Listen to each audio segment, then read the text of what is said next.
6 मई 1857 मेरठ छावनी में 90 हिंदुस्तानी सवारों की एक कंपनी को प्रयोग के तौर पर नए किस्म के कारतूस दिए गए।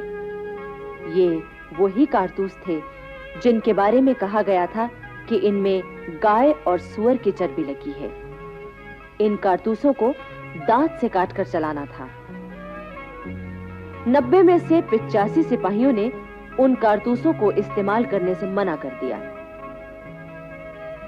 इन 85 सिपाहियों का कोर्ट मार्शल हुआ। आज्ञा न मानने के जुर्म में उन्हें 8 से 10 साल कैद की सजा सुनाई गई।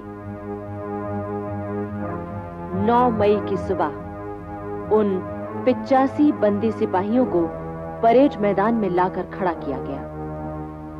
उनके सामने गोरी फौज और उसके साथ तोपखाना भी खड़ा किया गया। इस दृश्य को दिखाने के लिए छावनी के बाकी सिपाहियों को भी बुलाया गया ताकि वो भी सबक लें। बंदी बनाए गए सभी 85 सिपाहियों की वर्दियां उतरवा ली गईं। बेड़ियां डाल दी गईं। इस तरह अपमानित करके उन्हें जेलखाने ले जाया गया। अपने साथियों के साथ हुए इस जुल्म को देखकर वहां खड़े भारतीय सिपाही भीतर ही भीतर दुख और गुस्से से परेशान हो उठे। उसी दिन शाम को जब मेरठ छावनी के बाकी सिपाही बाजार में घूमने गए तो सभी ने उन्हें नफरत की निगाह से देखा। लो, ये आ गए बड़े सूरमा, अंग्रेजों के गुलाम। इनके भाई जेल में बंद हैं और ये यहाँ मूछें तानकर मक्खियाँ मारने आए हैं। मक्खियाँ मारने नहीं, चूड़ियाँ पहनने आए हैं। हाँ। अरे तो देर किस बात की है? लो भैया, पहन लो चूड़ियाँ। सिपाहियों के लिए ये अपमान बर्दाश्त करना मुश्किल हो गया। बैरकों में उसी रात गुप्त सभाएं हुई। न कोई सो सका, न किसी को चैन आया। 9 मई की ही रात को सिपाहियों ने दिल्ली के नेताओं को खबर भेज दी कि हम विद्रोह कर रहे हैं और कल या परसों तक दिल्ली पहुंच रहे हैं। अब हमारे लिए 31 मई तक रुकना मुश्किल है। 10 मई 1857 उस दिन रविवार था। मेरठ शहर के अंदर नगर निवासी और हजारों हथियारबंद ग्रामवासी इकट्ठा हो रहे थे। उधर छावनी में वो सुबह आई जिसका क्रांतिकारी सिपाही सारी रात बेताबी से इंतजार करते रहे थे। उनका दल सबसे पहले जेलखाने की ओर बढ़ा। उन्होंने जेल की दीवार तोड़ दी और जेल में घुस गए। उन्होंने बंदी बनाए सिपाहियों की बेड़ियां काट दी और उन्हें मुक्त किया। जेल के जेलर भी क्रांतिकारियों से मिल गए थे। उन्होंने न तो कोई विरोध किया और न अंग्रेज अफसरों को खबर ही दी। इसके बाद सारे क्रांतिकारी सिपाही अंग्रेजों का खात्मा करने के लिए दौड़ पड़े। हिंदू, मुसलमान, पैदल, सवार और तोपखाने के सिपाही सभी विद्रोही हो उठे।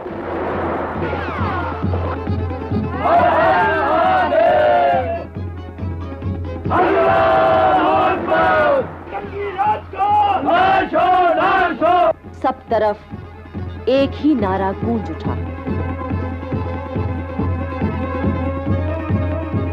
उस दिन मेरठ में बहुत से अंग्रेज मारे गए। बंगलों, दफ्तरों और होटलों में आग लगा दी गई। शहर और छावनी दोनों जगह भयंकर विद्रोह छिड़ चुका था।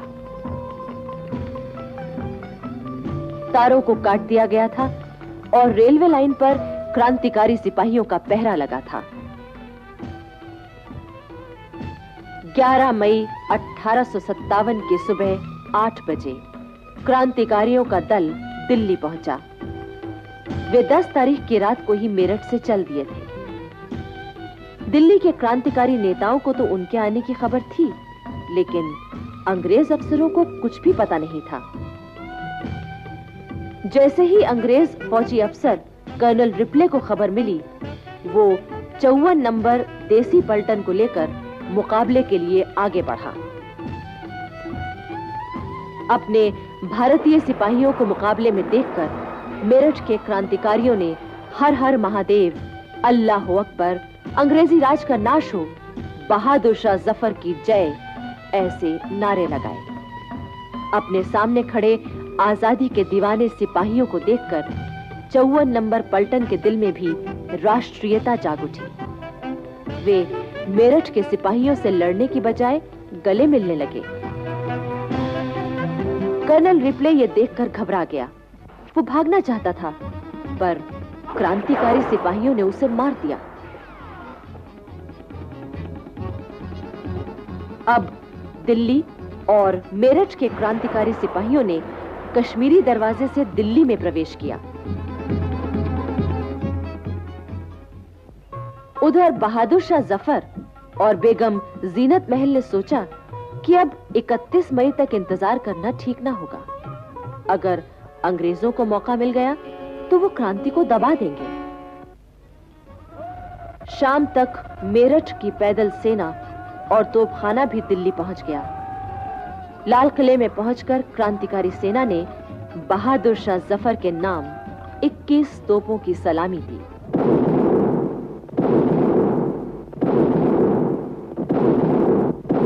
बहादुर शाह के पास पहुंचकर क्रांतिकारी सिपाहियों ने उन्हें सलाम किया और मेरठ का हाल सुनाया। मेरा खजाना खत्म हो चुका है, मैं आप लोगों को तनख्वाहें कहां से दूंगा? हम लोग हिंदुस्तान भर के अंग्रेजी खजाने ला लाकर आपके कदमों में डाल देंगे। अगर आप लोगों में कुर्बानी का इतना हौसला है तो मैं आपका साथ दूंगा।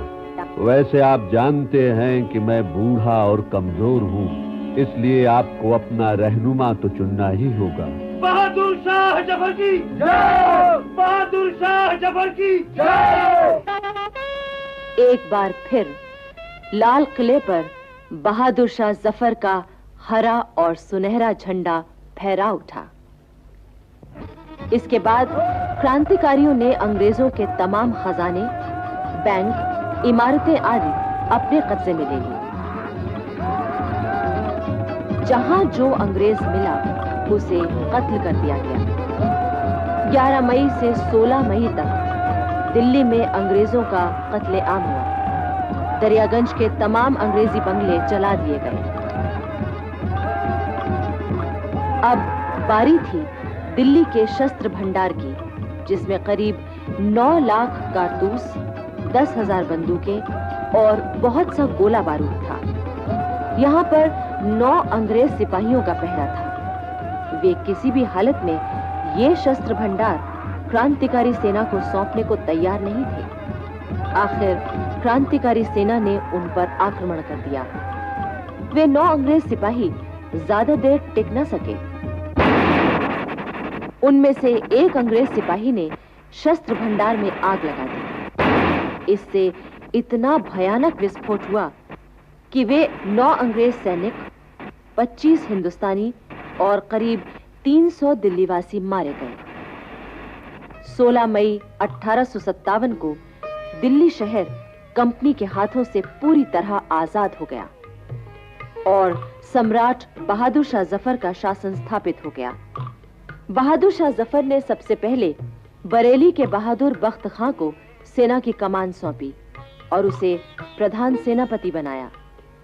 इस मौके पर बहादुर शाह ने बख्त खां से कहा, बहादुर, मुझे तुझ पर बड़ा भरोसा है। मुझे तुम खुदा हवाले करो और यहाँ मैदान जंग में कुछ करके दिखाओ। इसके बाद बहादुर शाह जफर ने देशवासियों के नाम एक पैगाम प्रसारित किया।